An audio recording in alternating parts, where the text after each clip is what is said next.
Masturbation ஆண்கள்கிட்ட மட்டும் இல்ல, சுயன்பம் காண்பது இன்றைய காலத்துல அதிகமா பெண்களிடத்திலேயும் காணப்படுது.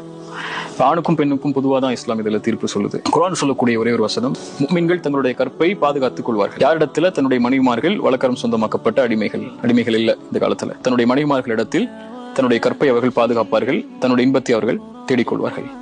ஃபமன் இப்தகா வராஅ ذلك, இதை தவிர வேறு எதில் அவன் தன்னுடைய கற்பை பாதுகாக்க நினைத்தாலும், தன்னுடைய இன்பத்தை அவன் காண நினைத்தாலும் அவர்கள் எல்லை மீறியவர்கள் அப்படின்னு குர்ஆன் சொல்லுது. அப்போ ஒரு ஆண், ரசூலுல்லாஹி ஸல்லல்லாஹு அலைஹி வஸல்லம் சொன்னாங்க, யா மஅஷர ஷபாப் மன் இஸ்ததா மின்குமுல் பாஅத ஃபல்யதஸவ்வஜ், யார் உங்களில் வயதை அடைகிறீர்களோ, ஆண்களோ பெண்களோ, நீங்கள் திருமணம் செய்யுங்கள். ஏன் திருமணம் செய்யுங்க? அது உங்களுடைய பார்வையை தாழ்த்தும், அடுத்து என்ன உங்களுக்கு தெரியுமா, கற்பை பாதுகாக்கும். அப்படி உங்களுக்கு இயலவில்லை என்றால் என்ன செய்யுங்க? நாங்கள் அல்லாஹ்வுடைய தூதர், தப்பான காரியத்தை செஞ்சு உங்களுடைய தேவைகளை தீர்த்துக் கொள்ளுங்கன்னு சொல்லல, நோன்பு வைங்க, அது உங்களை பாதுகாக்கும் என்று அல்லாஹ்வுடைய தூதர் ஸல்லல்லாஹு அலைஹி வஸல்லம் சொன்னாங்க.